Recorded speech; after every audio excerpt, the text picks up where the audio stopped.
Good morning, my friends, colleagues, juniors, and seniors. How is everyone today? I hope everyone is fine and in good health. Here, I'm back again with another topic, a topic of interest, which is really unexplored, unexplained, and not really appreciated within the small enterprise sector. And the name of the topic is workplace counseling. I repeat, today's topic is workplace counseling. Good morning, everyone. I'm back, and here I am. And today's topic, I repeat, is workplace counseling. If performance of the small enterprise is to be on the right track, workplace counseling as a tool can make valuable contribution if it only matters to those about who think about performance. And workplace counseling can be a tool which we can keep in our toolbox. So today's topic is workplace counseling, and that is only for those who think about the performance of the enterprise.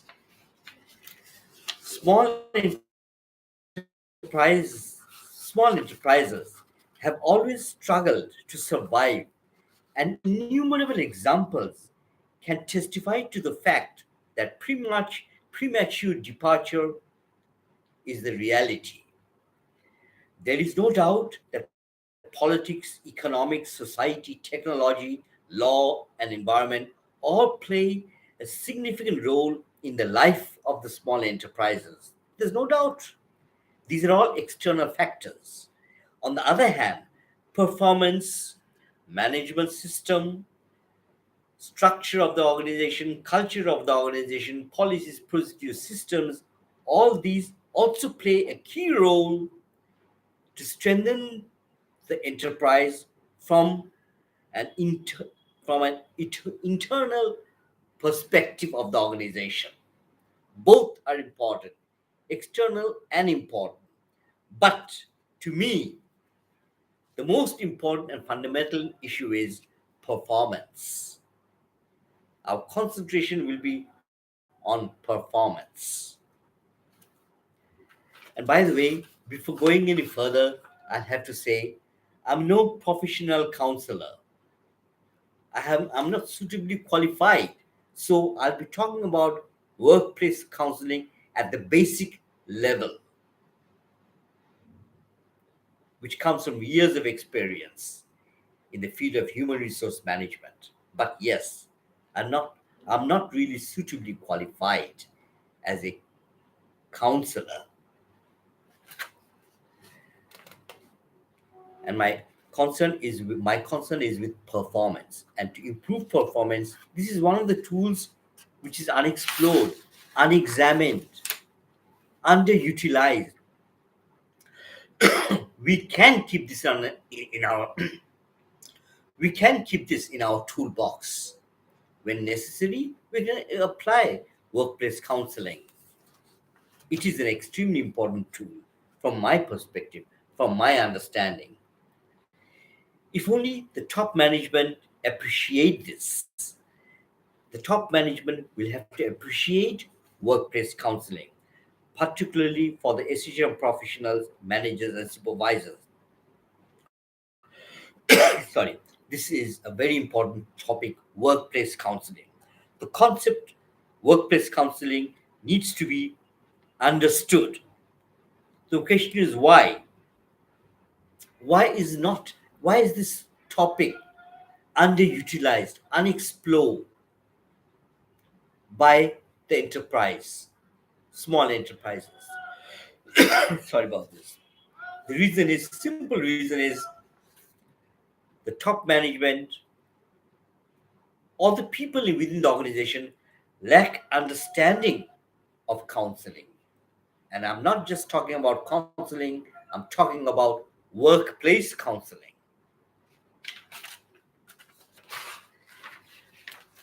I will take a very basic approach.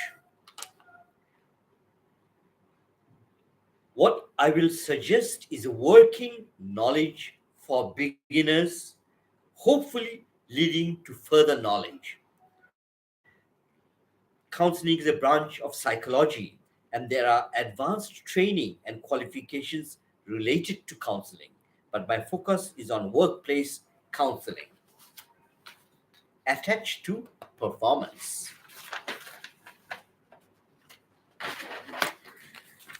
What is workplace counseling, by the way? Workplace counseling is a process to help employees to overcome work related problems that are potential enough to create a situation in which employees feel uncertain and confused. Workplace counseling is a process to help employees to overcome work related problems that are potential enough to create a situation in which employees feel uncertain and confused. Confusion and uncertainty often leads to underperformance. It does not need to be explained, but that's the fact. Confusion, uncertainty leads to underperformance. And I take the view that underperformance emerging from confusions and uncertainty due to multiple of issues, and workplace counseling can help identify those issues or the causes of confusion and take further steps to turn negative performance into positive performance. I've divided workplace counseling into four types of workplace counseling: development work counseling, number two is career counseling, number three is problem counseling, number four is crisis management counseling. These are the four types of counseling I'm going to concentrate on: development counseling, career counseling, problem counseling, and crisis management counseling. The list may not The list is by no means conclusive, but can help the cause as an eye opener. Remember, workplace counseling intervention will depend on the correct diagnosis of the issue of underperformance. There might be so many reasons of underperformance: lack of motivation, lack of morale, lack of the right culture within the organization. Tools may be incorrect. Maybe I do not know what to do, when to do, why to do. Maybe I haven't got the skills, knowledge, aptitude, or attitude. There can be hundreds of reasons, but most of the reasons will fit into the four basic counselings that I have raised.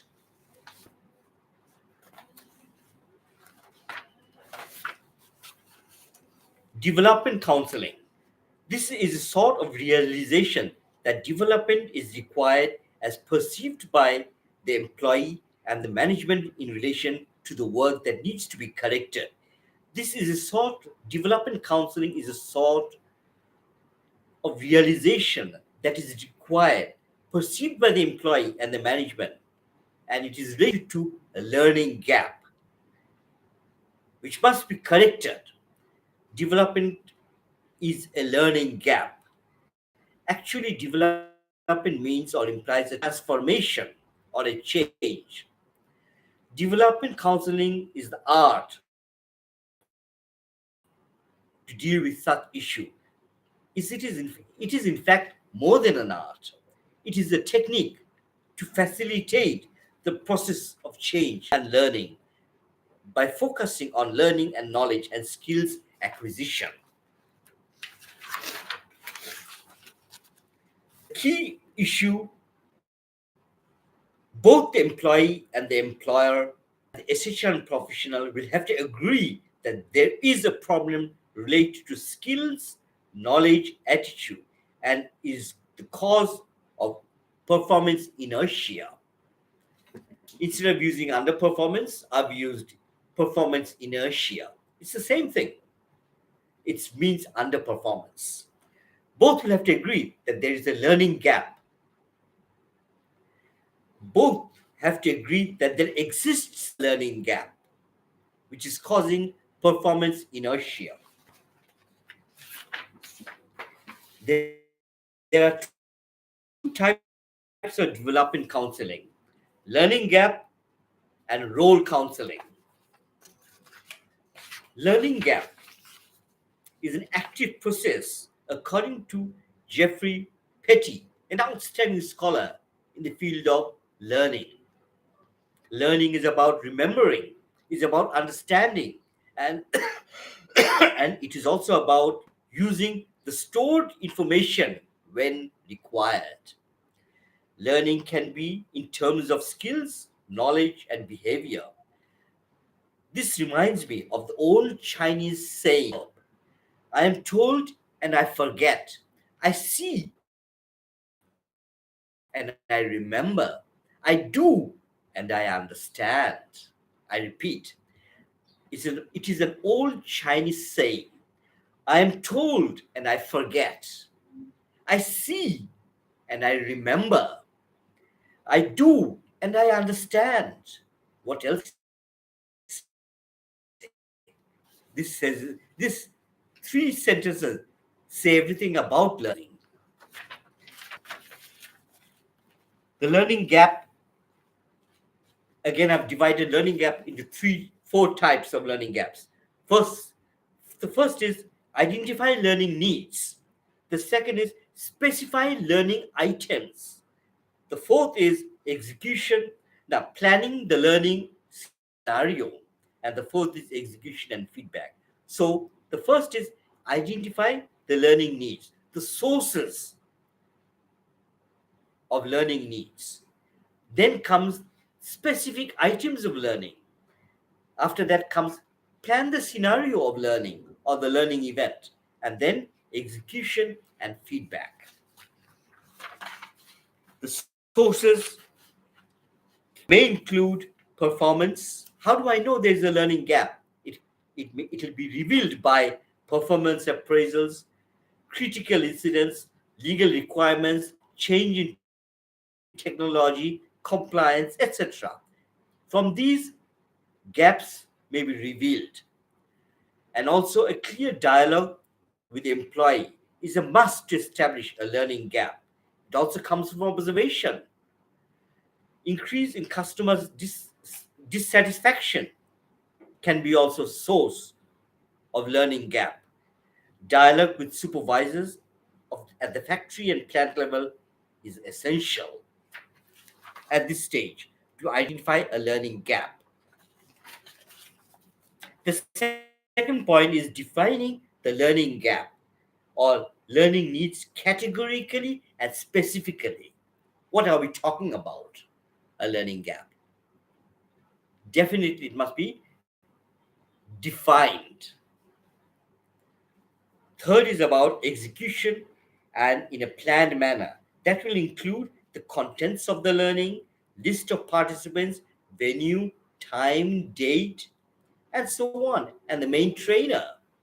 The fourth is about feedback, execution, and feedback.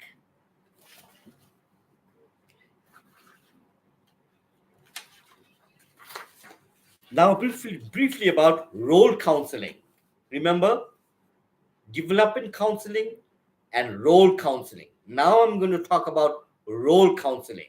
Role is a specific position that will contribute to the success of the enterprise.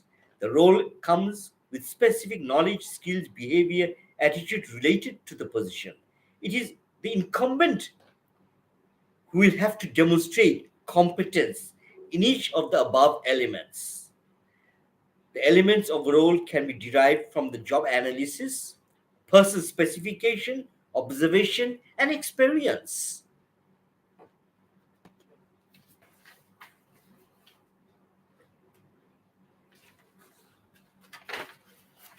Role ambiguity leads to confusion. Role ambiguity comprises of unclear roles, lack of a sense of direction, lack of motivation, stress on the job, no time management, excessive criticisms and blaming, and a very negative culture where the role holder is unsure what to do, why to do, when to do. Do what you can is a common saying by the top management. This statement seems to me illogical, unreasonable, and is not inspiring. If I'm told, do what you can, it will not help the purpose. The purpose must be identified. And when I'm talking about role ambiguity is a very big issue. It must be clarified specifically and categorically what you're expected to do. The role counselor has a job to do. Can explain this to the potential employee what you're expected to do categorically and systematically. For this, the role counselor must also be familiar with the work itself. It is the job of the workplace counselor to identify such type of situation and work to overcome the barriers from the perspective of role clarity, like by planning some sort of learning event and making recommendation to the top management. And the top management will have to approve the recommendation. And then starts the work of moving forward by the workplace counselor in a concerted manner with the management team. Career counseling now let's talk about career counseling. Career counseling is a service required to resolve ambiguities related to organizational career of employees. All types of employees, irrespective or duration of the service, may have questions related to career progression and career opportunities. Such type of issue is not new, is not unusual. I've come across such a situation where I need to know where I'm going. That's what I call career progression and career opportunities, commonly referred to as promotion.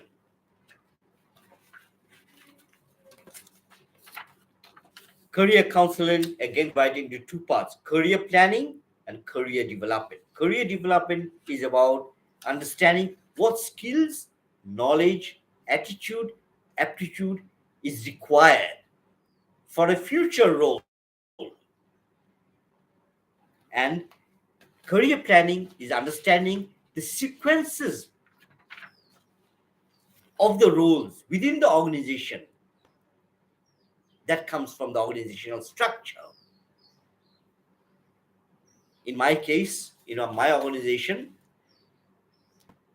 I've got human resource executives, human resource officers, human resource managers, human resources general managers. And then, as me, I'm the head of the human resources, and at the same time, I am the workforce counselor of the organization. Workforce counselor means actually human resource management. It's the same thing. Just I've changed the words, that's all. But that's my career path within my organization. It must be clarified. Also, career development is about skills, knowledge, and behavior in terms of the future. Because when I'm talking about career, I'm not talking about present, I'm talking about future. Remember, skills. Past skills do not always reflect in future performance. Sorry. Past performance do not always indicate future performance. Not always. Sit back and think about this question. Past performance will not always indicate future performance. Sit back, have a cup of coffee, and think about this. Maybe the head of the human resources can take the lead role in counseling. That's what I do in my organization. And decision making counseling. Problem is an unknown factor which can create an adverse impact on the functioning of something. It is this unknown factor for a while that is causing confusion. It needs to be identified. What is the problem? The search for the cause and solution is the issue. We must search for the cause and the solution. These two need to be separated. What is the cause of underperformance and what are the solutions? And when I'm talking about problems, I'm talking about gathering information. First of all, the counselor will have to gather information, identify the problem, define the problem, identify the characteristics of the problem, separate cause from effect, develop a hierarchy of the causes according to importance, develop a solution strategy, and at the end, critical evaluation of the options. Remember, the image, reputation, goodwill is at stake at times. If, suppose, I put a lid on the problem that will serve no purpose, sometimes I've seen the top management put a lid on the problem. It serves no purpose. It can only cause, if the problem remains within the organization, it can cause demotivation, high labor turnover, negative culture, and negative performance. It's the vibe of the problem which is the cause of the problem. The vibe. We must, if there is a problem, it must be identified. It must be defined. We must gather information and come to a solution. Maybe by dialogue, maybe a constructive dialogue may be enough. I don't know, but these are all, you can put a lid on the problem. And if the problem is related to motivation, think about the push theory and the pull theory. What are the push theories? Are the negative theories or negative motivators? The pull factors when you're pulling back somebody into the organization. So pull and push theories of motivation are very important. In my episode related to motivation, if you have the time and energy, please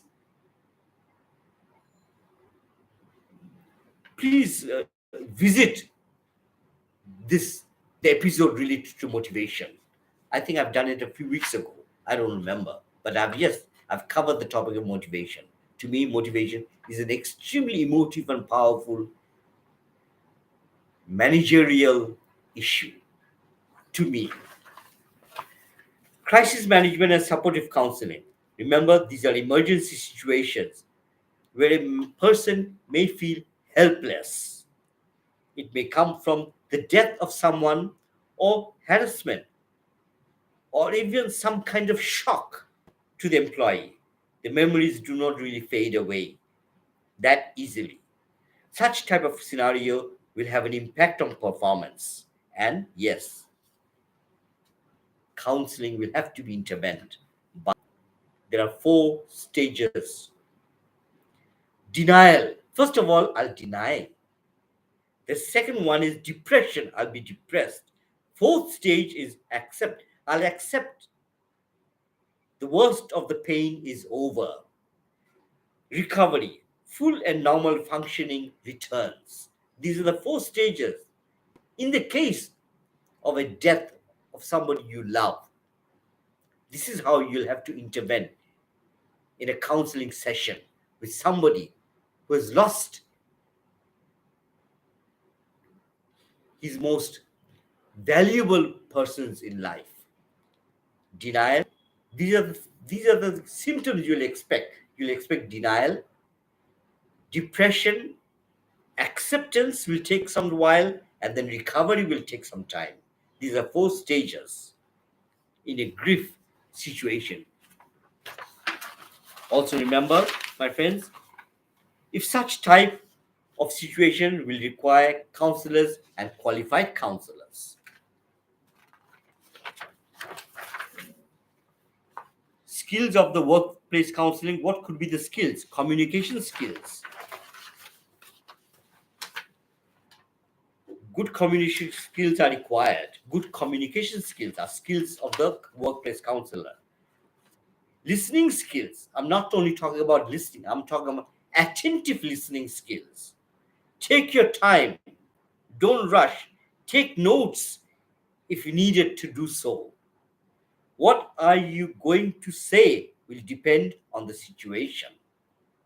Remember, workplace counselors will have to understand the economics of words, the usage of words, and appropriate and open questionings at time. Remember this very important issue.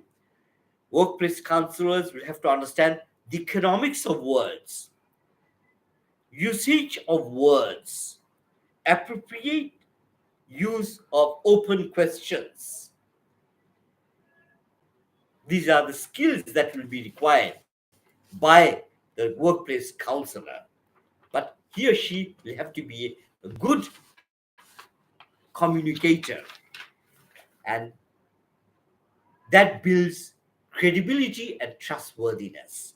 Where there is no trust, counseling will be zero. My friends, I hope you've enjoyed the lecture. That's as far as I go. Think about this tool, think about this item. I'll be back very, very soon. Take care, my brothers, sisters, wherever you are. I hope you have a nice day. Take care, my friends. Bye bye.